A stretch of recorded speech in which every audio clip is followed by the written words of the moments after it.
This is the Tropic Canis Gamers podcast, episode 48, Choosing Happiness After Dark Times. Today I'm joined by guest Lucy Waide. Lucy, you like to introduce yourself properly? Yes, I am an ex art teacher, head of art in a special school. I am an ex author. I am an ex womb owner, and I'm an ex suicide attempter. That's And quite a I'm lot now of things. looking. It is, but I'm now, as you said in the title, just turning all that into happiness using my art. Awesome. So we've got to have started somewhere. What's a bit of your background? So my background in art is just generally as a child, I was always very arty-farty, as my mum would say, and then I went to do A-level art, and then I got a degree in visual arts and culture at Salford University, which I just loved, and from that I thought, right, I'm going to take a year off. Didn't because I got bored within 3 weeks, and then went and did a teaching qualification. So I was an art tutor from 1999. And then just got uh, somebody said, "Oh, this woman might be." I think it was a girl at that time, 20s. This lady might be good in your school. So went into a mainstream school as an English teacher, though, because they weren't after art teachers. But so I was an English teacher teaching art as well in a mainstream school in Failsworth, and then went into a special needs school where that flipped, and I became head of art and head of Key Stage 3 English. So that was 20 years ago. No, I left teaching in 2013, and then I took my art into chocolate and Chocolate? then left that.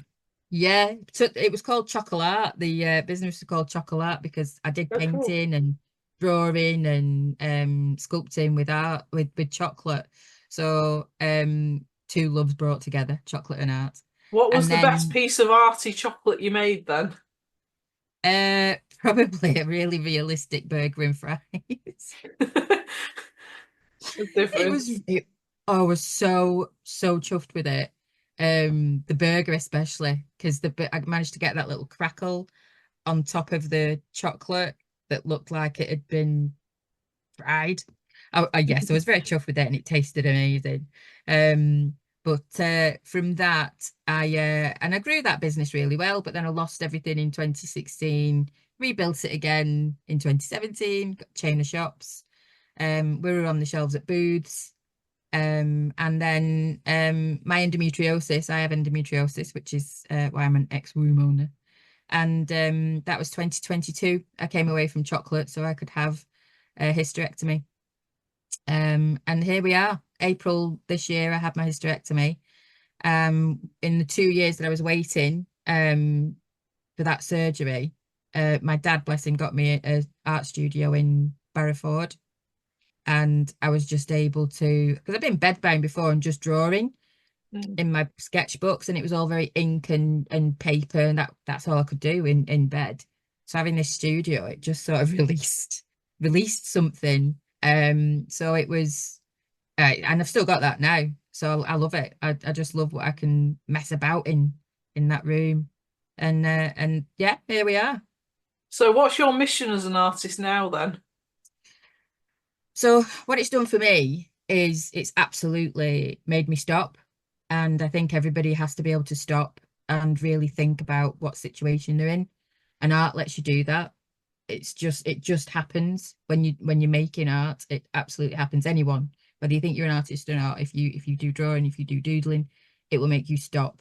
And I think that is when we've really got to think about who we're around, what we're doing, and what I'm doing at the moment is I'm going into quite large businesses that have maybe over 20, 30 members of staff and trying to start leveling the emotional and human playing field using abstract art, where there's a bit of a false narrative about who's who in different tiers and different hierarchy within companies. The guy driving in the Porsche, he's still a human. He might be feeling incredibly anxious about money. The guy who comes in on his bike and is in scruffs generally, he might have retired early and now he's incredibly wealthy but loving life and he's incredibly content. We don't know that unless we stop. And if I can create a space in that workplace where everybody has to stop, everybody answers questions if they want, if they don't want, just by mark making. So nobody's going to have to look somebody in the eye and say, yeah, I've struggled this week. I've struggled with my mental health this week.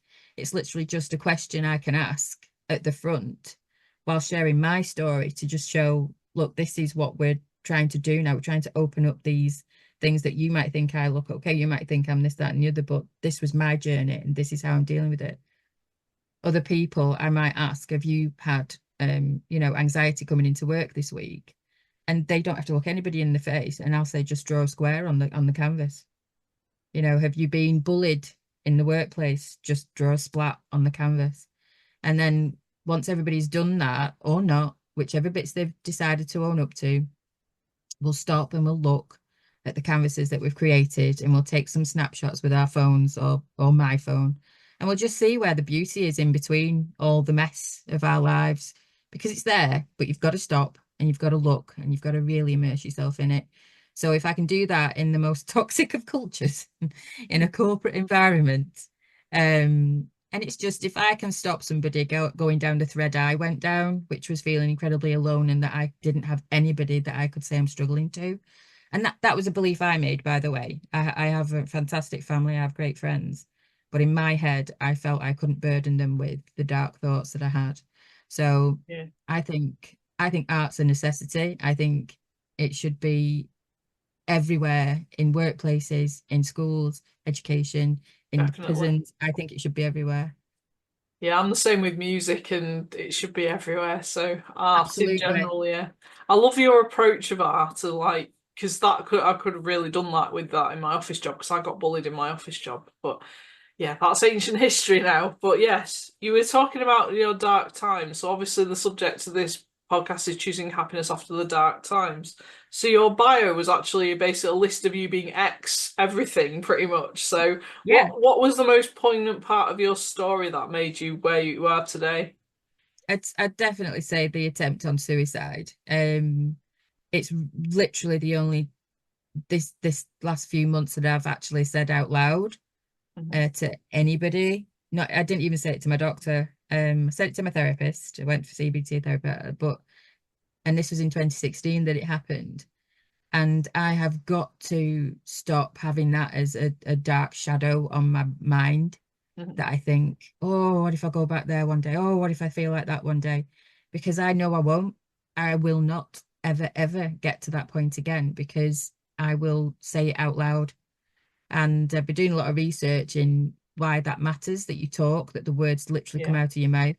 And that trauma trigger that we have, it fires up the amygdala and the hippocampus, and the frontal lobe is quietened. And this is where rational thought is. So my hippocampus and amygdala is telling me, oh, you're in a life-threatening situation again. Meanwhile, front guy here is saying is just meh. Whereas the front guy should be saying, no, you're fine. You just think that, something's triggered you, but you're absolutely fine. You're in a yeah, safe space. And if I say it out loud, it takes it away from the amygdala and it actually brings it to the frontal where it can be dealt with in a rational way. So that is what talking does. yeah, That is what definitely. art does. Art brings it to the front, because it's a physical act with an emotion, and it's an amazing thing. So I know I'll never be in that position again, and if I can possibly stop somebody else being in that position again, then I love that. But yeah, my dog's actually interrupted my little thread of attempting that. I was in the middle of trying to do it and I caught my dogs looking at me and I just thought, I have to get up for you in the morning. And that was Yeah, it. It it's amazing what interrupted it. keeps you going as well. Yeah, yeah. And that's all it took. That's all it took. It just broke the spell, shall we say. Yeah, So I was at the doctor's and was in CBT therapy within a couple of weeks. So yeah. And since then I've been arming myself with a good toolkit, but talking's the biggest. so you mentioned CBT. Did CBT actually help you then? Massively, massively. I think I had a fantastic therapist, don't get me wrong. I understand that it doesn't work for everybody. Um, but I had an amazing therapist called Kay, and I'm still in touch with her to this day because I've had a few wobbles, and she's just at the end of an email. Um, and it absolutely helped me understand. I'm a very being an artist, we're very visual, aren't we? Very visual learners, auditory learners. And what she managed to help me do was see these thoughts that are just swiping past. I know I'm getting overwhelmed when the thoughts are swiping past, and grabbing hold of it and addressing it. This thought that is telling you that, yeah, you're rubbish, yeah, you're pointless, yeah, you're useless. Mm. Stop it, stop it, address it. Don't just, no, no, no, no, no, don't want to think that. Grab it, address it, have a go at it. No, I am not. And be stern with it. And that I physically imagine that, and I'm having a word with it, and then I'm saying, right, off you go, and sending it on its way. And it's a very strange thing, but that works. And So sometimes I in a do that dialogue, very you've got inner dialogue then, because that's been a topic of conversation when networking for me recently. The inner dialogue, and you've got to reverse your thoughts to be a more positive mindset. And I don't really have inner dialogue, so even though I was anxious for many years, it was actually external dialogue that affected me rather than internal, which is quite wow. interesting because I Yeah. actually think in music. So potentially you could think in art in a way. Yeah, so I was a teacher in an autistic school, and I remember teaching a lad, and he was trying to explain to me what was going on in his mind, in his Mm. anxiety. And he said, there's an orchestra playing, Yeah. and I cannot hear one instrument clearly. Mm. They're all out of tune, they're all out of time, Oh and I dear. cannot pick one instrument out. And that was how he explained his anxiety, how his mind felt really messy. Oh, I describe mine as the scribble from the Peanuts gang because I was a big fan of Snoopy growing up. Yeah, Um, that. yeah, there's no end and no middle. It's just one big blob of mess, and I couldn't find a way out. But I found a way out eventually, of course. But yeah, the interesting thing with thinking in music is I'm thinking about my favorite song at a given time, and I have it in loops in my head. Um, Right. but they do make sense to me. So I've not got the out of tune orchestra, but that's a really interesting perspective. I've not heard that before. Yeah, I think it's that mess, isn't it? It's just a mess, Yeah, and it's a cacophony of noise, and there's it's just a muddle. So for you, it's a muddle of lines of this, doodle. yeah, Um, but yeah, I think what CBT is supposed to do when you think like that is to find the end of that yeah. It thread did help me and with the continue specific with it. subject, but it didn't help me overall. But obviously, that's in my book, so I won't go into that. Um, but yeah, it's interesting how CBT experience is a different per person, and well, Yeah. anxiety itself is so different and complex per person as well. Oh, it really is. If you think of the amount of things that anxiety is nurtured from, Mm, everybody has a completely different upbringing. Everybody has completely different experiences, and every single one of those experiences has contributed to whatever that anxiety is by the time you're 30, 40, 50. So it's everybody's is so different. So I know I'm very lucky in how well CBT worked for me. yeah, It doesn't for everybody, but I do think everybody has an opportunity and a choice to try and find a way, as you've done, yeah, with music. I think everybody has a choice to try and find a way to battle those demons. But yeah, it is up to us to believe that we can do it. Somebody saying, "Oh, go to get that talking therapy, you'll be fine." If you don't believe it, don't matter. Could yeah. be the It's all about best. mindset, isn't it? At the end of the day, Yeah, yeah, which is mindset is so key, guys. difficult. Yeah. So yeah, have you got anything you'd like to promote at the moment? What are So you working on?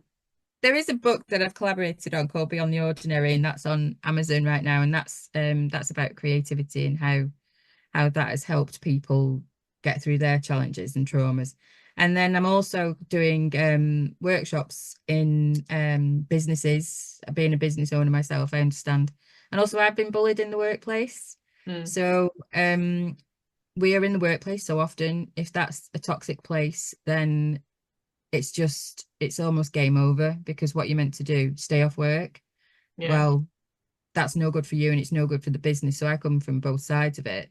And if I can help create sort of a bit of a level playing field in that workplace so that going to work is the best place for you when you're feeling anxiety and you're feeling like you're struggling, because you know, I'm going to go into work because it's the best place for me, and I can go to such and such a person, tell them I'm struggling, and know that I'll be listened to, understood, and just I'll be able to get on with my work, um, whilst knowing I've got somebody to talk to. So that's what I'm doing at the moment with the new business that I've started, Frame the Feeling, and we're looking to kick that off in January. So if there's businesses out there or retreats even, I'm just imagining people coming out of these sessions splatting paint about, responding to anxieties and traumas, and music. I'm really looking to get us responding to music on canvas in a really sort of just expressive way, and people coming out exhausted from, you know, just using the canvas as a drum, you know, or as a guitar string. You know, it's really to get expressive and to stop and look at what we've created. And So what yeah. area do you cover? So Northwest. Northwest. Um, yeah, Northwest, but happy to travel. I used to do chocolate workshops, and we've been all over the country with those. So, and that was Amazing. traveling with chocolate. So, but yeah, we could go anywhere with it. This is the great thing about art. You can take it anywhere. Brilliant. So, if people would like to find you and connect with you, where's the best place to find you? I'd say LinkedIn. Um, I'm on there a lot. I don't post a lot, but I'm on there. But if for my art side, it would be Instagram, because that's where I find I remember the most to upload. After having a business for 12 years and having to do social media every single day, it's been nice to not have to, but now I'm starting this new business, I know I'm going to have to do better. But yeah, Instagram and LinkedIn. What's your tag on Instagram then? Instagram is Endoodle with three O's, because Endo Oodle. Oh, Um, okay. and then it's just my name on LinkedIn. It's not very creative at all, but Okay. I think that's LinkedIn, isn't it? Fair enough. All right. Well, thanks for coming Thank to talk to you. me today. Hope you enjoyed our conversation. I know I have. Oh, really did. Thank you. Right.